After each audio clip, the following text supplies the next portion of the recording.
Well, we're at the Alberta Fish and Game Association's conference, and it's a real pleasure to introduce Jim Clarke. Jim, we are talking about the turkey program that the Alberta Conservation Association has activated and brought turkeys in, and it's kind of I guess a good thing because you're also part of the turkey management strategy within the Alberta Fish and Game Association. Maybe talk a little bit about that role. Yeah, so I've been on the Alberta Fish and Game Wild Turkey Management Plan Committee since the inception of it. As you know, I've been working on turkeys for quite a few years. It's going to be 17 plus for sure, to try and bolster the population in Alberta, both with Merriam's birds and getting possibly a new population of eastern birds in Alberta. So a couple of years ago, the ACA took over the management of the wild turkeys within Alberta, and very quickly we got together and said, you know, what are our goals, and let's get that management plan in place. Once that was adopted, then we were able to start trapping wild birds in BC this year and moving them to Alberta. Now those birds in BC are wild Merriam's birds, so we're actually putting them in areas that have some birds in there, but also in some new areas to try and get some new populations going. But we're trying to diversify the genetics, because really the birds that we've got in Alberta are basically down to 9 wild birds back in the 60s. So wow. Getting some genetic diversity in there. On top of that, that's the program from BC. ACA is still working on trying to get some birds from Washington State, from Montana State, and those will be Merriam's as well. So again, diversify the genetics and create some new areas. We're talking about even up to around the Rocky Mountain House area. And then on top of that, we're still trying to get some birds from Manitoba. And the Manitoba birds will be the new eastern variety, and that'll be up in the Prairie Parkland area of Alberta. So I know that you've been on site with the release. Yep. What was that like to see these birds get back out Sure. onto Alberta landscape? Well, you know, it was 17 years in the making, so it was a very, very proud moment to help release birds, and I think I opened the first box at that last release that I was at, and I was very, very happy to see those birds. Now, part of that release was again, my involvement through Alberta Fish and Game. I'd reached out to clubs throughout Alberta, and the clubs stepped up. They donated $31,000 towards the program for ACA just for the releases this year. So we tried to get a few representatives from each club that actually donated to it.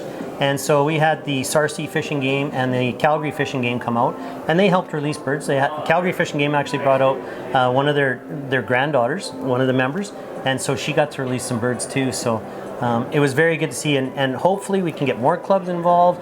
And this is literally year one of a 10-year project just with those birds from BC. Talk a little bit about the land that these birds are going on to. Yep. I mean, obviously down the road, hunters need access. Are we talking public lands, private lands, combination thereof? And certainly the birds are going to wander where the birds are going to wander. Yeah, they're not going to stay where they were for sure. Hopefully they stay in a central core area, but the first couple of releases took place at the southwest corner of the Porcupine Hills on some multi-SAR projects that the ACA is working with, multi-SAR ranching. So they've been released in there, and the landowners there were very receptive to getting the birds in there. So they'll kind of look after them and give reports. This last release that I was on was literally straight west of High River on a ranch out there, and they were the same way. They'd heard about the program. They phoned us, ACA basically, not us, but ACA, and said, look, we'd really, release your birds here. We'll look after them. We'll help out. And they have a cow ranching operation there, and there was lots of feed there. If I was a turkey, it would have been Shangri-La. And as a turkey hunter, I looked around, and I mean, great habitat. So, yeah. How different was the habitat where they came from to where they were released? It's odd because I looked on Google Maps, and it was literally laterally straight across, just on the other side of the continental divide, right, or the eastern front.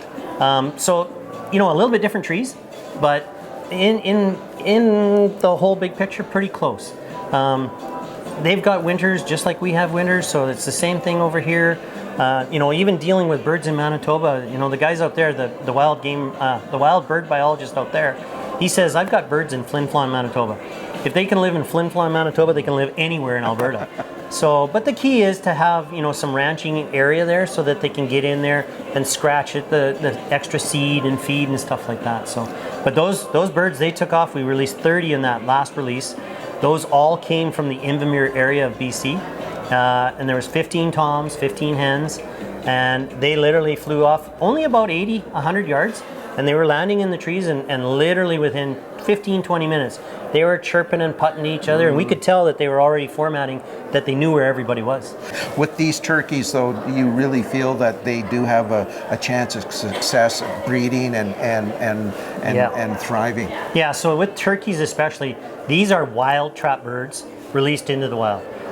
It's been proven over and over again with the National Wild Turkey Federation, the Canadian Wild Turkey Federation. You can't raise turkeys and release them and expect them to live. But if you release wild trap birds, they have a much, much better chance of surviving.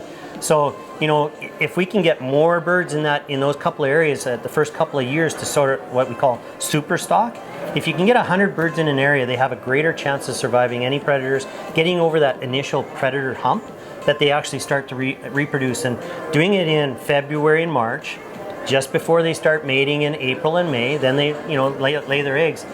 A hen can have up to 18 eggs, and she can nest twice, sometimes 3 in a year, but usually twice. And if they lose the first nest to a predator, raccoons, whatever, they will re-nest. So there is a good chance that they can survive quite well, and at least replace themselves and grow the population. So the future for turkeys in Alberta is looking pretty bright. It's finally looking brighter, yes. For sure.